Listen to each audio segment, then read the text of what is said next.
وعلى آله وصحبه الطيبين الطاهرين لنا ولهم الفاتحة. أعوذ بالله من الشيطان الرجيم. بسم الله الحمد لله رب العالمين. إياك نعبد وإياك نستعين صراط الذين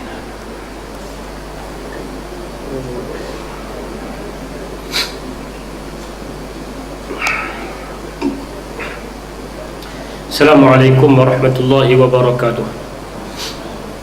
Alhamdulillahi rabbil alamin. Wa afdalus salati wa atamu taslimi ala habibina Muhammad wa ala alihi wa sahbihi haqqa qadrihi wa miqdarihi al-azim. Subhanaka la ilma lana illa ma 'allamtana innaka antal alimul hakim. فعلمنا مما ينفعنا وارزقنا علما نافعا برحمتك يا أرحم الراحمين اللهم آمين.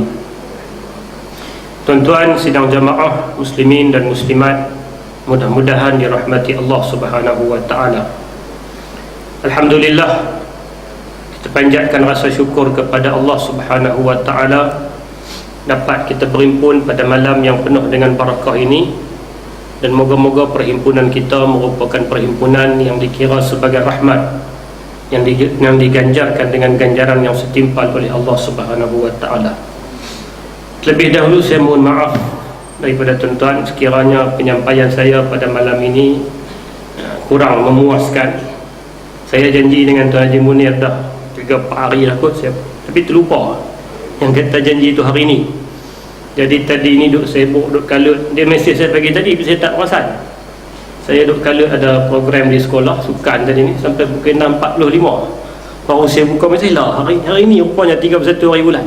Aku dah janji balik gegas ke rumah, jadi saya tak sempat untuk mungkinlah sikit buat persiapan bagi penyampaian pada malam ini. Jadi mungkin penyampaian saya ini berbentuk mungkinlah recycle benda yang saya mungkin pernah bercakap dengan tuan-tuan. Moga-moga dia ada manfaat kepada kita bersama. Hadirin mukminin sekalian, kita baru meninggalkan bulan Rajab. Hari ini kita masuk malam yang ketiga daripada Syaban. Bulan yang cukup sinonim dengan orang-orang kita, sambutan yang kita sambut iaitulah Isra dan Mi'raj. Hakikat sebenarnya dalam bulan Rajab berlaku banyak peristiwa kepada baginda Nabi. Tapi yang paling kita ingat adalah Isra Mi'raj kerana ada cuti. Kerana ada cuti sebab tu kita ingat. Hakikat yang sebenarnya banyak peristiwa-peristiwa penting. Antaranya peristiwa penghijrahan kumpulan sahabat daripada Mekah pergi ke Habsyah atas arahan Nabi. Setelah umat Islam ditekan, ditindas, menghadapi bermacam rintangan di zaman awal Islam, tidak ada pilihan. Nabi suruh umat Islam pergi berhijrah, pergi minta perlindungan, duduk di Habsyah, Ethiopia, Afrika sana, kerana di sana ada raja yang walaupun dia tidak masuk Islam tetapi dia adil. Juga peristiwa itu berlaku dalam bulan Rajab. Dan satu lagi peristiwa besar yang berlaku kepada Nabi dalam bulan Rajab adalah peperangan Tabuk. Peperangan Tabuk yang berlaku pada tahun 9. Tapi sinonimnya orang kita selalu duk sambut peristiwa Isra dan Mi'raj, dan bukanlah salah.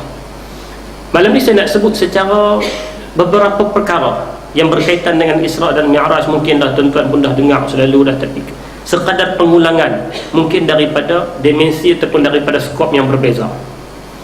Yang pertama, peristiwa yang berlaku kepada baginda Nabi SAW ini, para sarjana Islam berbeza pendapat pada menentukan tarikh. Yang kita duk baca 27 itu sebahagian riwayat, dan riwayat itu bukanlah riwayat yang kukuh. Ada pendapat yang menyatakan tarikh lain, bahkan ada pendapat yang menyatakan bukan dalam bulan Rajab. Kenapa? Soalnya kenapa para sarjana Islam ni berbeza pendapat pada menentukan tarikh yang berlaku kepada Nabi? Bukan kata Isra Mi'raj saja, hijrah pun berbeza pendapat, Maulidur Rasul pun berbeza pendapat, dan beberapa peristiwa-peristiwa lain. Banyak benda yang berlaku pada Nabi dan cerita-cerita Quran ni tentang tarikh ulama beza. Soalnya kenapa? Kerana perkara tarikh, tempat, siapa terlibat, bagaimana, di mana, ini bukan sangat-sangat penting daripada cerita Nabi. Ya, dia penting, tetapi bukan yang terpenting daripada cerita Nabi. Sebab itu ulama berbeza. Yang paling penting daripada kisah kepada Nabi dan juga kisah-kisah yang Al-Quran rakam ni adalah apa benda yang kita nak ambil sebagai ibrah, sebagai panduan, sebagai pengajaran daripada cerita tersebut. Kita duk baca surah Abaq. Dalam surah Abaq ada berita. Bila nak buat sesuatu berita, orang wartawan dia mengaji, bila nak buat berita, dia kena ada beberapa unsur. Dia kena ada apa, siapa, di mana, bagaimana cerita itu terjadi. Cerita tentang kebakaran, di mana kebakaran ni melibatkan apa, siapa yang terlibat, bagaimana dia terjadi. Kerana itu berita, barulah dia akan masuk dalam surah Abaq dan orang baca. Tapi yang cerita Nabi dan juga cerita-cerita Al-Quran, benda-benda tadi tak sangat penting. Di mana terjadi, siapa terlibat, macam mana benda tu terjadi, bila yang tepat, tak penting sangat.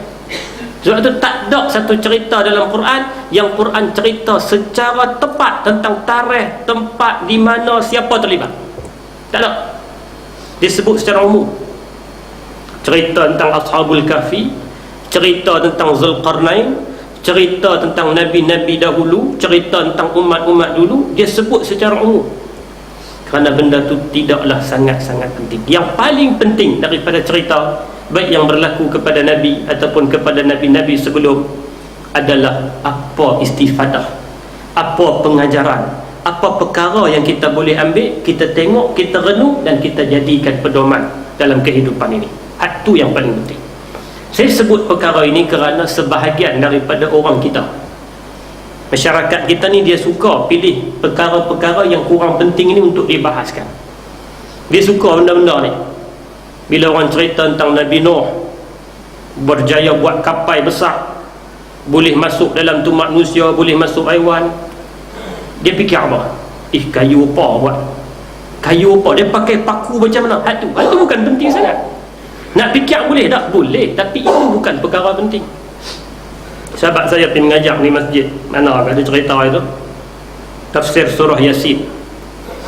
Dia pun sebutlah yang kata berdasarkan beberapa riwayat, surah Yasin ini merupakan jantung kepada Al-Quran, berdasarkan beberapa riwayat.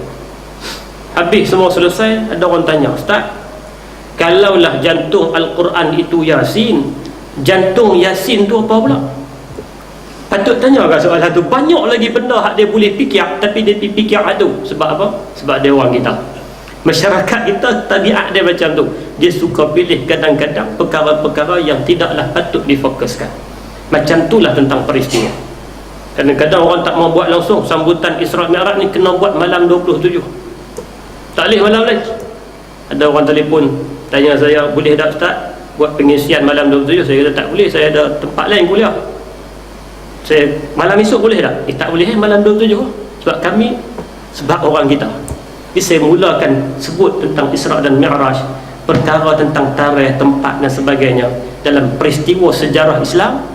Dia bukanlah perkara utama yang nak difokuskan, tapi yang paling penting daripada cerita ni, apa benda yang kita nak ambil, jadikan panduan dan pengajaran. Hadirin mukminin yang dikasihi sekalian, baginda Nabi SAW dalam sebuah hadis riwayat daripada Anas bin Malik yang dikeluarkan oleh Imam Muslim, Nabi menceritakan secara panjang lebar perjalanan Nabi yang dinamakan Isra' dan Mi'raj. Nabi cerita panjang lebar hadis tu. Daripada mula detik awal ini duduk di Masjidil Haram, malaikat Jibril datang bawa mai sejenis kenderaan, nama dia Buraq. Dalam hadis tu sebut nama dia Buraq, besar daripada himar, kecil daripada baron. Ambil tiga-tiga kita tak tahu. Buraq apa dia? Besar daripada himar, himar pun tak tahu, duduk tengok kuda ya. Lepas tu kecil daripada baron, tak tahu, tak payah duk fikir. Yang penting itu satu kenderaan yang dibawa mai daripada oleh Jibril. Sampailah hadis tu cerita, Nabi balik, Nabi cerita apa jadi, semua panjang. Saya nak petik sikit daripada petikan hadis itu. Sebagai poin yang pertama, Nabi kata atani Jibril bi ina'in min labanin wa ina'in min khamrin fakhtartul laban faqala Jibril ikhtartal fitrah. Nabi kata ketika mana dalam perjalanan Jibril bawa mai kepada aku ina'in min khamrin. Ina' ni kita terjemah gelas, kita terjemah bekas, maksudnya gelas ya. Bawa mai kepada aku satu gelas yang berisi khamar, wa ina'in min labanin, dan segelas lagi berisi laban, susu. Jibril bawa mai. Fakhtartul laban, aku pun pilih susu. Bila Jibril tawar pada aku dua bentuk minuman ni, satunya berisi khamar, arak, satu lagi berisi laban, susu, aku pilih susu. Bila aku pilih saja susu, Jibril kata ikhtartal fitrah, Muhammad, kamu dah pilih fitrah. Soalnya, bila Nabi kata fitrah, apa yang dimaksudkan dengan fitrah? Fitrah ni apa? Adakah sama dengan zakat fitrah? Fitrah ni benda apa? Bila Jibril kata pada Nabi Muhammad, kamu dah berada dan kamu betul-betul memilih fitrah. Para ulama menyimpulkan maksud fitrah ini dua perkara. Maksud fitrah dua perkara. Yang pertama, fitrah yang dimaksudkan fitrah itu adalah cara hidup Islam. Islam itu sendiri adalah fitrah. Yang kata Islam ni, Islam itu sendiri fitrah. Kerana apa? Kerana manusia ini Allah Ta'ala jadi, dan Allah Ta'ala jadikan diri kita ni sebagai diri yang ada fitrah. Bila dia turunkan Islam, Islam yang Allah Ta'ala turun kepada Nabi ni untuk kita ni, dia sangat-sangat sesuai dengan manusia. Semua benda yang Islam bawa ni, benda yang sudah bersesuaian dengan fitrah manusia. Maka seseorang yang berada di atas cara hidup beragama, orang itu telah memilih fitrah. Dan Nabi pilih untuk duduk dalam cara hidup beragama. Maka Jibril kata kepada Nabi, kamu telah memilih fitrah. Jadi kalaulah kita nak kata apa pengajaran yang boleh kita ambil daripada Isra' Mi'raj ni, yang pertama sekali, kita nak kena berusaha untuk balik menjadikan diri kita sebagai orang yang berada di atas jalan fitrah. Apa maksud jalan fitrah? Jalan kehidupan beragama. Sama ada seorang kita, sama ada keluarga kita, sama ada masyarakat kita, sama ada umat kita, semuanya hidup di bawah cara hidup beragama. Ini yang pertama. Kerana cara hidup beragama itulah dinamakan sebagai fitrah. Yang kedua, kata ulama, maksud kepada fitrah itu adalah istiqamah. Istiqamah ni apa pula? Istiqamah ni konsisten di atas jalan agama tadi. Bila dah pilih cara hidup beragama, baik ketika kita seorang, baik ketika kita bersama keluarga, kita dalam masyarakat, kita jadi rakyat kepada negara, kita hidup di bawah keadaan orang yang beragama, itu kita dah pilih fitrah. Yang kedua, kita terus konsisten di atas jalan agama tadi, tetap pendirian kita di atas jalan tadi. Bahasa kitabnya sebut istiqamah di atas jalan agama tadi. Maka kita telah jadi orang yang betul-betul berada dalam fitrah. Sebab itu Nabi SAW apabila balik daripada peristiwa Isra' dan Mi'raj, dengan pengalaman hidup dan pengalaman dakwah yang ada pada Nabi selama 8-9 tahun, sudah tentu Nabi dapat tahu, sudah tentu Nabi dapat agak bahawa kalaulah orang Mekah ni diceritakan tentang peristiwa ini, mereka tak akan percaya. Sebab apa? Sebab pengalaman dakwah Nabi. Isra' Mi'raj bukan berlaku hari pertama jadi Nabi, dia berlaku tahun yang ke-9.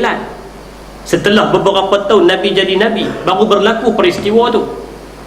Dan sepanjang sejarah Nabi duk dakwah ini, halangan dia terima ni cukup banyak.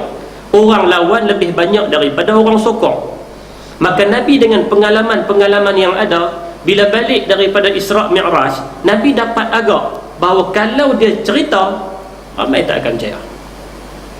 Macam kita lah, cerita orang politik musim pilihan raya, tak kira lah belah mana pun, bila musim pilihan raya ni nak kena kempen, orang yang lalui ni dia ada pengalaman, dia tahu dah kalau kempen dia ni tak akan lah, dia ni sokong hak ni. Demikianlah puak ni pun, hak ni kalau ada pengalaman. Macam itulah Nabi.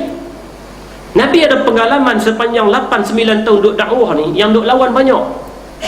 Balik daripada Isra' Mi'raj, cerita pelik. Maka Nabi nak cerita balik, Nabi duk agak dah, mereka takkan jaya. Tapi kenapa Nabi cerita? Balik-balik tu kelang kabut, himpun semua orang-orang Mekah yang ada di hadapan Nabi Abu Jahal, Amr bin Hisham, yang ada di hadapan Nabi Al-Walid bin Mughirah, yang ada di hadapan Nabi Uqbah bin Abi Mu'in. Ini orang-orang besar Mekah yang duk lawan Nabi lama ni.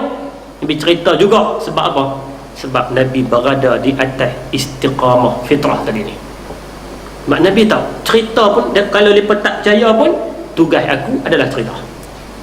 Sebab aku Nabi, maka tugas aku menyampaikan. Sebab tu tuan-tuan, para Nabi, para Anbiya, termasuklah kita yang duk jalan kerja-kerja menyampaikan agama ni, prinsip yang para Anbiya pegang adalah prinsip yang terdapat dalam surah Yasin. Kita baca surah Yasin malam Jumaat, ada satu ayat yang Allah Ta'ala ceritakan tentang prinsip para Nabi. Wa ma alaina illa al-balaghul mubin. Ayat itu ketika menceritakan tentang 3 utusan Allah yang Allah Ta'ala hantar kepada satu kaum. Kaum itu bantah dan lawan, yang akhirnya kaum itu aniaya mereka. 3 rasul. Lalu rasul ni jawab apa? Wa ma alaina illa al-balaghul mubin. Dan tidaklah ke atas kami melainkan kami menyampaikan keterangan-keterangan yang nyata. Makna tugas para Nabi ni apa? Kami sampai. Soal hampa nak beriman, hampa nak tolak, hampa nak buat apa, itu soal hampa. Soal kami menyampaikan. Dan itulah prinsip yang dipegang oleh semua para Nabi, hatta Nabi Muhammad sallallahu alaihi wasallam, dan juga sampai kepada kita. Nabi cerita juga peristiwa Isra' Mi'raj ni kerana apa? Kerana istiqamah. Istiqamahnya Nabi. Hadirin mukminin sekalian, jadi pengajaran yang paling besar, pengajaran pertama daripada Isra' Mi'raj ini adalah kita nak kena berusaha, diri kita, keluarga kita, masyarakat kita dan umat kita ni, kita balik kepada fitrah. Fitrah makna dia apa? Kita balik cara hidup beragama dan terus konsisten di atas jalan agama itu. Kalau kita dah berada di atas jalan agama, alhamdulillah, perbaiki dan perelokkan benda itu. Kalau kita masih lagi duk dengan agama ni, duk rasa macam ni, maka kita dengan semangat Isra' Mi'raj, bukan takat seronok dengan sambutan, tetapi mengambil pengajaran untuk berusaha balik ke arah fitrah tadi. Hadirin mukminin sekalian, Nabi sallallahu alaihi wasallam daripada hari pertama melaksanakan dakwah, macam saya sebut tadi, halangan lebih banyak daripada orang yang menyokong. Hari pertama lagi, bila dakwah awal-awal ini, siapa yang ikut? Beberapa kerat. Khadijah, isterinya. Abu Bakar As-Siddiq, kawan yang paling rapat. Zaid bin Harithah, seorang hamba, seorang yang tak ada nama, tak ada pangkat, tak ada apa. Bilal bin Abi Rabah, hamba yang berkulit hitam. Ali bin Abi Talib, seorang kanak-kanak, sepupu Nabi. Inilah yang ikut. Orang-orang yang marhain, orang-orang yang tak ada tempat, orang-orang yang biasa-biasa, tapi mereka ni ikut Nabi. Daripada sehari, kemudian bertambah seminggu, kemudian 1 tahun, kemudian 2 tahun, kemudian demikianlah dakwah Nabi ini berhadapan dengan cabaran demi cabaran demi cabaran. Dan itu sunnatullah. Tidak ada dakwah para Nabi yang hari pertama dia cakap semua orang ikut, tak ada. Semua dakwah para Nabi ini bila dia isytiharkan, kata dia jadi Nabi, hak lawan lebih ramai daripada hak sokong. Tentu baca dalam Al-Quran cerita tentang Nabi Nuh, kita baca tentang Nabi Lut. Nabi Lut pengikut dia tak ada langsung, melainkan anak dia 2 orang saja yang beriman dengan dia.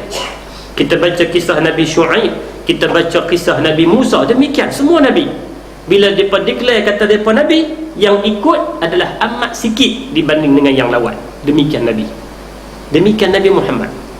Sehinggalah sampainya Allah Subhanahu wa ta'ala menguji Nabi dengan ujian yang begitu dahsyat. Apabila Allah Ta'ala tarik 2 orang yang cukup menyayangi Nabi dan banyak mempertahankan Nabi. Yang pertama nama dia Abu Talib, yang kedua namanya Khadijah.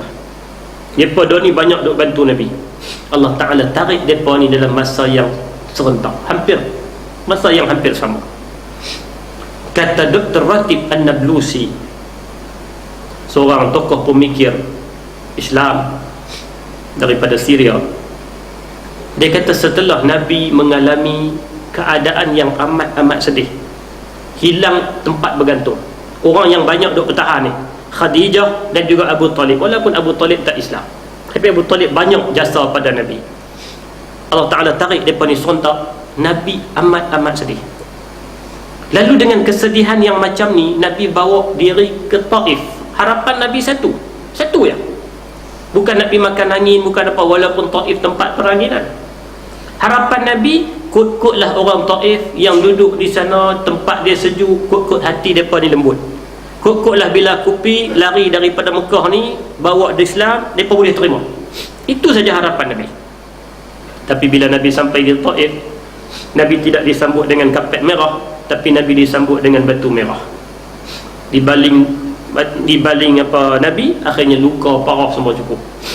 Kata Dr. Ratib Nablusi dalam satu tulisan, dia kata kalau kita baca sejarah Nabi, inilah masa yang Nabi sangat jatuh dia punya semangat dia. Paling rendah ketika ni, ketika pergi Taif, orang tolak dakwah, orang usir, orang halang. Waktu ni lah semangat Nabi duduk di parah yang paling rendah. Sebab tu Nabi pun berdoa dan mengadu pada Allah, ya Allah, tempat kepada kamulah aku merayu, kerana kamulah yang mendengar permohonan aku. Nak buat apa pun buatlah pada aku, satu ya, janganlah engkau tidak redha kepada aku. Satu yang Nabi minta dalam doa yang cukup masyhur.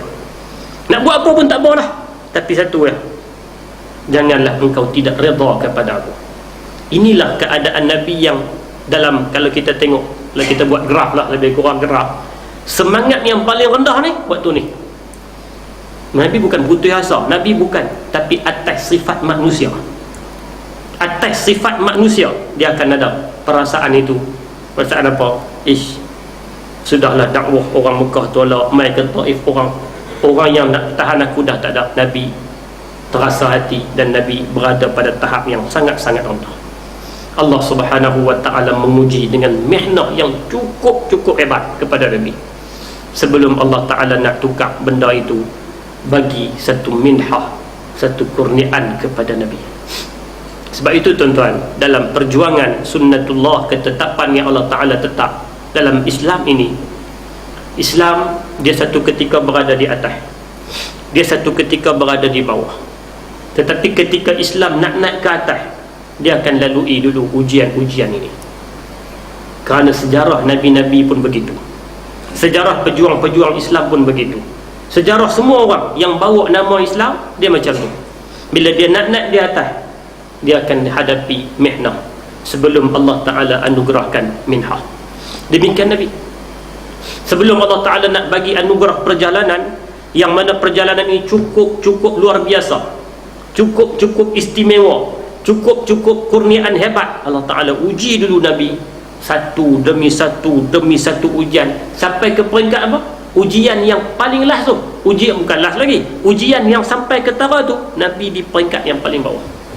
Barulah Allah Ta'ala berikan kurniaan, mihnah, satu bentuk anugerah, iaitulah perjalanan. Dalam perjalanan itu ada isyarat kepada Nabi bahawa Muhammad, kamu akan berubah fasa dakwah. Fasa dakwah di Mekah ni ditindas, orang tak sokong, orang lawan, orang bantah, kena sembunyi-sembunyi, tak boleh buat terbuka. Kamu akan hadapi satu fasa dakwah baru, iaitulah hijrah ke Madinah, membentuk kekuatan, membentuk masyarakat dan negara. Sebab itu Nabi balik daripada Isra' Mi'raj, Nabi buat apa? Nabi pergi tengok jemaah haji yang mai ke Mina. Nabi pun sampaikan dakwah, tengok muka ni mai daripada mana? Sembang-sembang Madinah, kami mai daripada Yathrib, lama-lama kepada Madinah. Oh Yathrib. Maka Nabi pun cerita tentang Islam. Akhirnya dia masuk Islam sikit. Bermula di mana? Isra' dan Mi'raj ini isyarat kepada Nabi sallallahu alaihi wasallam. Jadi tuan-tuan, sunnatullah, ketetapan yang Allah Ta'ala buat adalah ketika mana dia nak kurniakan sesuatu anugerah, orang itu pasti akan melalui peringkat ujian, hatta Nabi sekalipun. Dan Nabi ni kalau kita baca ujian dia, sampai kita sebut tadi peringkat yang paling rendah. Orang lah kata apa? Kira tahun habis, tahun terduduk habis, barulah Allah Ta'ala bagi kurniaan yang cukup hebat tadi. Hadirin mukminin sekalian, ketika Allah Ta'ala cerita tentang Isra' Mi'raj ni, hanya 2 ayat dalam Al-Quran. Dia bukan panjang. 1 ayat dalam surah Al-Isra' dan 1 ayat dalam surah An-Najm. Itulah 2 ayat yang menceritakan tentang perjalanan hebat ini. Allah Ta'ala nak mula cerita tu, dia kata apa? Subhanallazi, maha suci Allah. Sebab apa? Sebab apa dia mula dengan subhanallazi? Kan dalam Al-Quran ni, setiap perkataan dia ada sebab. Sebab apa Allah Ta'ala letak tu? Sebab kalaulah orang yang mentadabbur Al-Quran, dia akan dapati ada sebab-sebab tertentu. Sebagai contoh, dalam surah Al-Ikhlas, dia mula dengan apa? Qul huwallahu ahad. Sebab apa Allah Ta'ala mula dengan qul? Katakan wahai Muhammad, Allah Ta'ala itu Esa. Adakah tak boleh Allah Ta'ala sebut Allahu ahad, Allah Ta'ala Esa? Orang faham tak? Orang faham. Tapi sebab apa dia mula dengan qul? Ada sebab. Sebabnya qul itu dinamakan qul talqiniyah. Qul mengajak, nak bagi tahu kata asas akidah, persoalan akidah yang berkaitan dengan Allah Ta'ala Esa dan sebagainya, dia bukan persoalan yang boleh diambil tepi jalan, persoalan yang boleh pakai ikut-ikut. Akidah persoalan yang perlu dipelajari. Dia kena ada qul, katakan. Akidah persoalan yang dipelajari. Dia ada sebab. Demikianlah ketika Allah Ta'ala nak cerita tentang Isra' Mi'raj, dia mula dengan subhana, maha suci Allah. Sebab apa? Kerana perjalanan Isra' dan Mi'raj ini perjalanan luar biasa yang kebanyakan manusia tidak percaya. Dengan akal manusia fikir tak mungkin. Zaman itu kita kena nisbah zaman tu peristiwa terjadi. Duduk elok-elok di Mekah, tiba-tiba boleh balik cerita esok ni, kata semalam aku pi plastik. Siapa nak percaya? Perjalanan 1000 km lebih. Jangan kita duk fikir dengan hari ni boleh cerita, tak ada masalah. Duk di Beijing boleh balik sat, pi pula. Contohlah, sekadar contoh. Hari ni tak ada masalah, boleh berlaku benda tu. Zaman Nabi. Maka oleh kerana cerita Isra' Mi'raj ni ramai orang tak percaya, Allah Ta'ala mula dengan maha suci Allah. Hampa nak percaya ke? Hampa tak mau percaya ke? Hampa ragu-ragu ke? Hampa rasa luar biasa? Hampa rasa mustahil? Allah Ta'ala itu maha hebat, Allah Ta'ala itu maha suci, Allah Ta'ala itu maha agung. Maka ketika dia nak cerita tentang peristiwa besar ini, dia mula dengan subhana, maha suci Allah, bagi menggambarkan apa? Di antara proses untuk manusia meningkatkan keimanan kepada Allah dengan cerita ini adalah manusia sering memuji Allah, bertasbih dan mengagungkan Allah Subhanahu wa ta'ala. Sebab tu dia mula dengan subhana. Tuan-tuan perhatikan dalam surah yang sama, lebih kurang ayat ke-40 ataupun tak, ayat ke berapa lebih kurang tu, 40 atau 41, Allah Ta'ala sebut wa in min kulli syai'in illa yusabbihu bihamdi. Setiap benda yang ada di atas dunia ini, makhluk yang nama makhluk, mereka sentiasa memuji Allah. Binatang, sebutlah jenis-jenis binatang apa pun, kucing ke, harimau ke, lembu ke, kambing ke, panda tidak ketinggalan, semualah yusabbihu bihamdi, memuji Allah. Walakin la tafqahuna tasbihahum, tapi kamu wahai manusia tak faham tasbih mereka.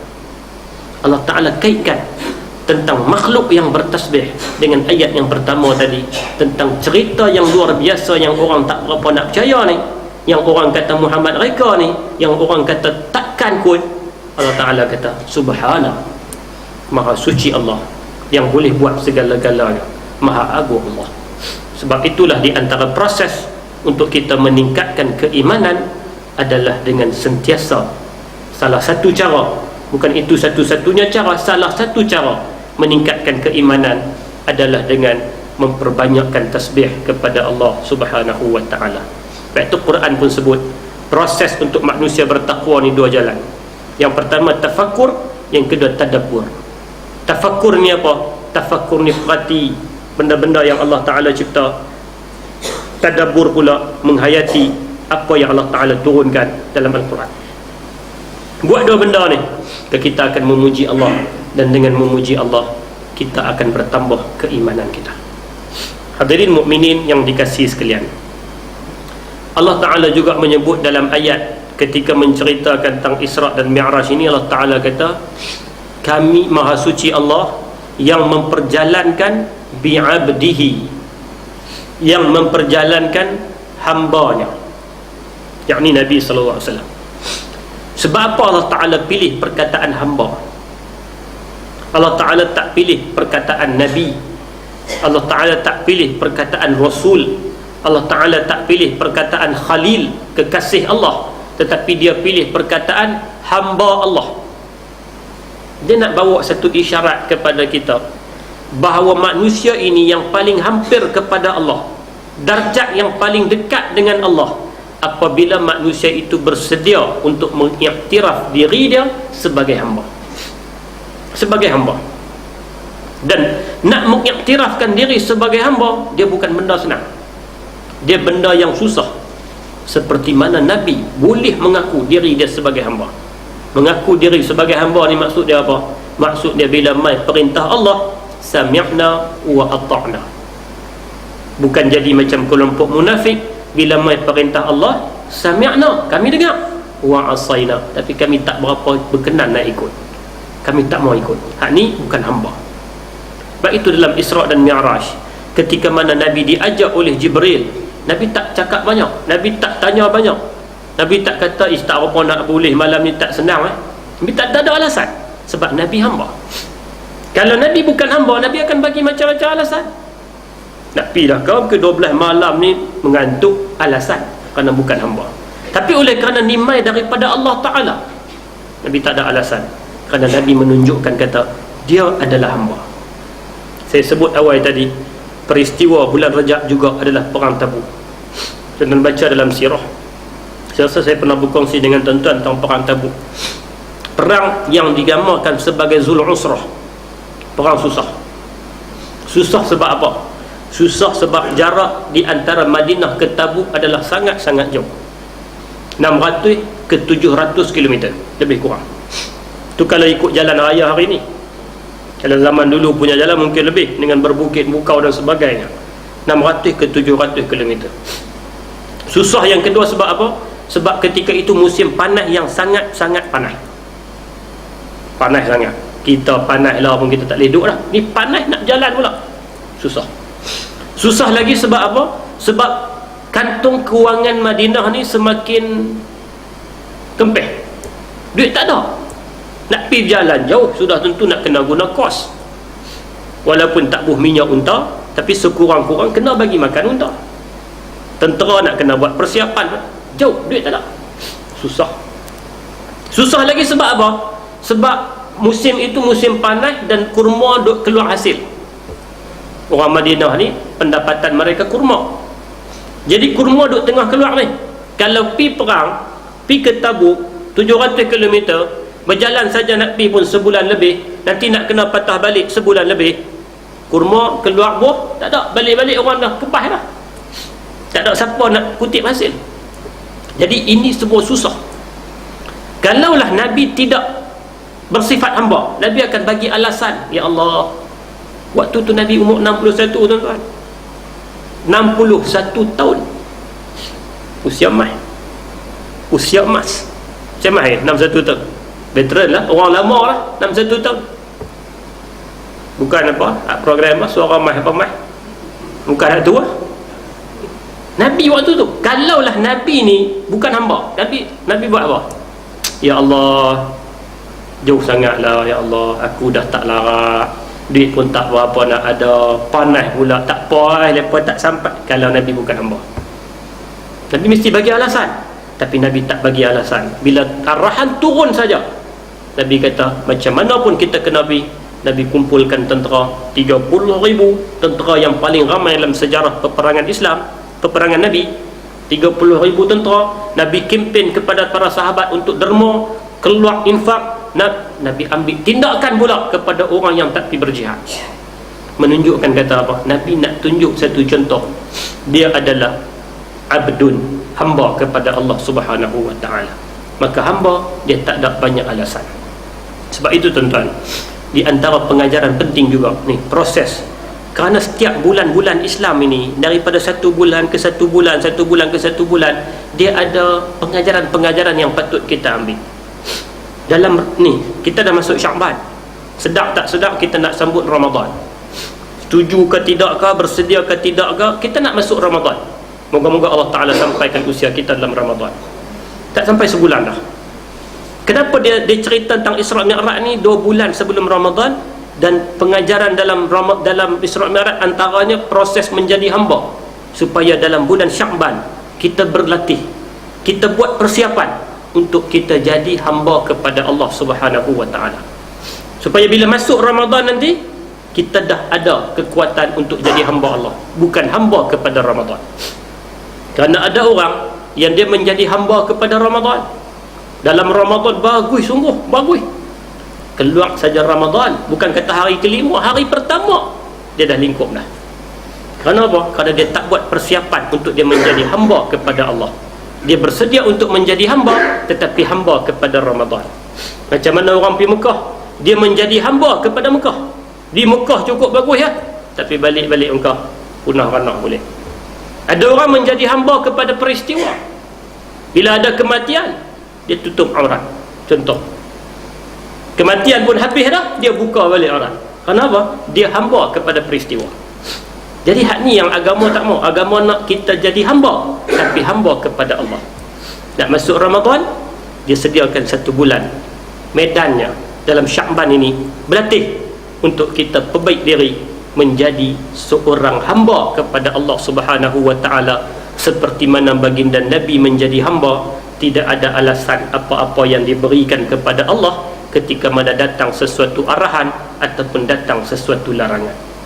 Bila dia boleh sebut perkataan yang diungkap oleh Al-Quran, sami'na wa ata'na, kami dengar dan kami patuh, itu hamba. Kami akan buat. Mailah turun ayat yang macam mana pun, dia tak ada alasan. Dia tak bagi, dia kata hak ni tak berapa nak boleh. Dulu zaman Nabi itu bukan hamba. Dia akan kata ya, aku buat. Memang manusia bila dia buat sesuatu, dia akan ada cacat, dia akan ada kurang, dia akan adalah di mana-mana yang perlu ditempuh. Itu tabiat manusia. Tapi daripada awal dia kata kami dengar dan kami patuh. Itu orang yang beriman. Seperti mana Nabi tunjuk contoh dalam peristiwa Isra' dan Mi'raj, dan contoh itu juga kita dapat daripada diri sahabat radhiyallahu ta'ala alaihim ajma'in. Isra' dan Mi'raj, macam mana sahabat? Kan orang duk sebut Isra' ini ujian keimanan. Ujian keimanan. Sehingga kan bila balik sahaja daripada Isra' dan Mi'raj, ada sebahagian kecil orang yang dah cenderung kepada Islam. Kadang-kadang orang sebut ada sahabat Nabi yang keluar. Salah, tak betul, bukan sahabat. Kelompok ini tak boleh ditakrifkan sebagai sahabat. Mereka hanya cenderung kepada Islam. Itu pun sedikit. Yang duk adalah perasaan nak masuk Islam, itu sikit lah. Bila balik daripada Isra' Mi'raj ni, bila Nabi cerita, dia pun kata apa? Tak boleh nak percaya, kami duk ingatkan betul dah, ini pembohong, golongan ni ada. Dan adalah segelintir kecil menurut sebahagian riwayat yang menyatakan mereka dah masuk Islam awal, kemudian tarik balik. Dan mereka tak boleh namakan sahabat, kerana takrif sahabat adalah orang yang berjumpa Nabi, orang yang bertemu Nabi, beriman dengan Nabi dan mati dalam keadaan iman. Jadi kalau dikatakan ada sahabat yang murtad setelah peperangan, setelah terjadinya Isra' dan Mi'raj, itu kenyataan yang kurang tepat dan kurang cermat. Kelompok yang keluar daripada agama ini adalah mereka yang cenderung kepada Islam tapi tak masuk Islam, ataupun dah masuk tapi tak kukuh lagi iman. Akhirnya mereka, itu pun sikit jumlah dia. Nak cerita kata ujian keimanan, nak dapat orang yang sehebat Abu Bakar As-Siddiq. Abu Bakar As-Siddiq yang gelaran As-Siddiq itu diberi sempena peristiwa ini. Bila mana orang pergi cerita kepada Abu Bakar, wahai Abu Bakar, orang duk cerita riuh rendah tentang Muhammad, pi sana pi sini malam, hang percaya ke tak? Abu Bakar kata apa dia? Cerita apa? cerita kata Muhammad malam tadi dia pergi Masjidil Aqsa di Palestin, kemudian dia pergi nak ke langit, kemudian dia balik, dia main cerita tu, hang percaya ke tidak? Jawab Abu Bakar, dia kata, kalau itulah yang keluar daripada mulut Muhammad, lebih daripada tu pun aku percaya. Ini kata Abu Bakar.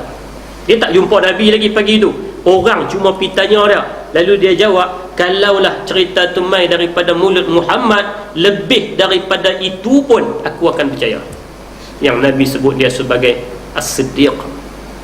As-Siddiq, orang yang cukup benar dalam segala-galanya. Kalaulah kita nak ukur diri kita dengan Abu Bakar hari ini, tak boleh. Dia bukan takat langit dengan bumi, langit dengan apa pun tak nak sebut. Jauh sungguh beza Abu Bakar dengan kita, dengan keimanan dia, dengan keyakinan dia, dengan kehebatan dia. Kalau cerita tentang bab jihad, dia di depan. Kalau cerita tentang bab infak, dialah orang pertama. Bahkan dia infak apa? Dia infak seluruh hartanya. Nabi kata tinggal apa ni dekat anak isteri, dia kata Allahu wa rasuluh. Kalau kita nak pergi jawab macam tu juga hebat kita, tak boleh. Dan memang kita pun tak dituntut sampai ke tahap itu. Cuma nak cerita kata Abu Bakar ni, tahap iman dia, tak ada siapa yang boleh tikai. Tak ada siapa yang boleh tikai. Jasa dia kepada Islam ni cukup banyak. Orang yang mudah sensitif dengan Al-Quran, Abu Bakar. Baca Quran sepatah nak teriak. Sehingga kan ketika mana Nabi mengisyaratkan kepada Abu Bakar untuk menjadi imam ketika Nabi sedang dalam keadaan sakit yang sangat tenat, Nabi isyaratkan kepada Abu Bakar untuk jadi imam. Aisyah kata, ya Rasulullah, dia ini adalah rajulun baka. Abu Bakar ini, ayah aku ini, dia seorang yang cukup sensitif dengan ayat Quran. Dia baca sikit dia teriak, dia baca sikit dia teriak. Takkan dia nak jadi imam? Tapi Nabi kata tak apa, dia jadi imam. Ketika mana terjadinya peperangan Badar, lepas daripada perang Badar, orang Islam dapat tawan 70 orang. 70 dibunuh dalam peperangan Badar. Bila dapat tawan, ini perang pertama dalam Islam. Orang Islam tak ada pengalaman. Nak buat macam mana ni 70 orang? Dengan harta rampasan yang banyak, dengan depa lagi, nak buat apa? Tanya kepada Nabi. Nabi pun tak tahu, kerana ini pengalaman pertama peperangan dalam Islam. Bincanglah dengan sahabat, kita nak buat macam mana? Abu Bakar kata apa? Dia orang yang cukup lemah lembut. Dia kata, ya Rasulullah, yang ditawan ini adik-beradik kita, orang-orang Mekah semua ni, adik-beradik aku, adik-beradik tuan, adik-beradik kita. Kita biarlah mereka. Kalau mereka ada duit, mereka main tebui. Kalau mereka tak ada duit, kita buatlah macam mana, kutlah mereka ada manfaat lain, mereka boleh ajak ke apa kakak kita buat tu. Sebab mereka ni adik-beradik kita. Lembut. Nabi pun tanya kepada Sayyidina Umar. Sayyidina Umar kata, betul pandangan Abu Bakar, mereka adik-beradik kita, tapi mereka lah tak boleh pakai ni. Kalau pasal mereka, sebab pasal mereka lah kita kena halau. Mereka adik-beradik kita, mereka tak boleh simpan kita. Umar tak payah cerita bentar, jawapan dia macam tu lah. Mudah kata apa? Kita bunuh ha? Umar kata.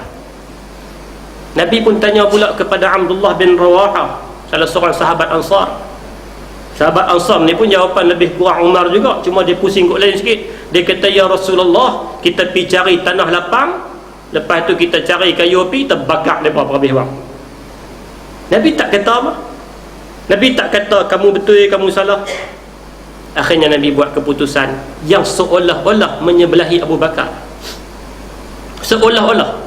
Di mana Nabi suruh siapa-siapa yang ada duit, dan banyaklah yang ada duit, untuk tebui. Lalu Al-Quran turun dalam surah Al-Anfal. Al-Quran turun membenarkan cadangan Umar itu lebih tepat. Ini dalam konteks perang pertama dalam Islam, kerana perang Badar ni perang yang memisahkan di antara kebenaran dan kebatilan. Pandangan Umar kata apa? Depa ni keras sangat lawan kamu wahai Muhammad, kita bunuh. Al-Quran kata itu pandangan yang lebih tepat, lebih bagus, ataupun lebih bagus untuk dilaksanakan berbanding dengan pandangan. Bila turun saja ayat ni, Abu Bakar rasa apa? teriak tak berhenti kerana dia rasa seolah-olah dia bersalah. Sebab dia bagi pandangan dan Nabi ikut pandangan dia. Sedangkan dia tak bersalah. Quran cuma kata kalau buat macam ni lebih betul. Quran tak kata salah, tapi dah Nabi buat. Abu Bakar bila dengar ayat ni, dia rasa seolah-olah ayat tu tikam mai kat dia. Dia teriak tak berhenti. Ni nak cerita tentang Abu Bakar, rajul, seorang lelaki yang sifatnya begitu hebat, as-siddiq. Kalau Nabi dapat gelaran hamba daripada Allah, Nabi berikan gelaran as-siddiq kepada Abu Bakar untuk menunjukkan, kata dalam cerita Isra' dan Mi'raj, kita kena berusaha sampai ke tahap itu. Tahap hamba, tahap yang bila diarahkan sesuatu tak ada alasan, dan tahap yang boleh membenarkan segala benda yang Allah Ta'ala turunkan, iaitulah Al-Quran.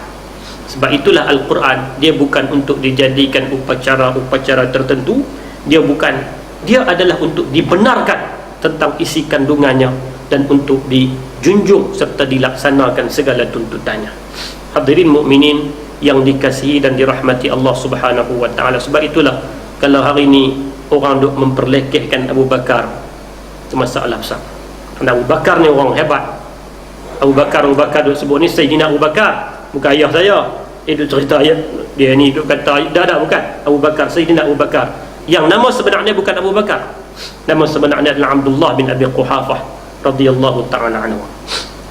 Tuan-tuan yang dikasihi sekalian, dalam Isra' dan Mi'raj juga Allah Ta'ala sebut dalam ayat hujung tu, minal masjidil haram ilal masjidil aqsa. Yang ni orang semua ulas, dan saya juga nak sebut macam mana Allah Ta'ala sebut secara khusus Masjidil Aqsa. Sebab apa sebut Masjidil Aqsa secara khusus? Nak tunjuk kata ini bukan persoalan orang Arab saja, ini bukan persoalan orang Palestin. Masjidil Aqsa ini adalah isu ummah, persoalan ummah.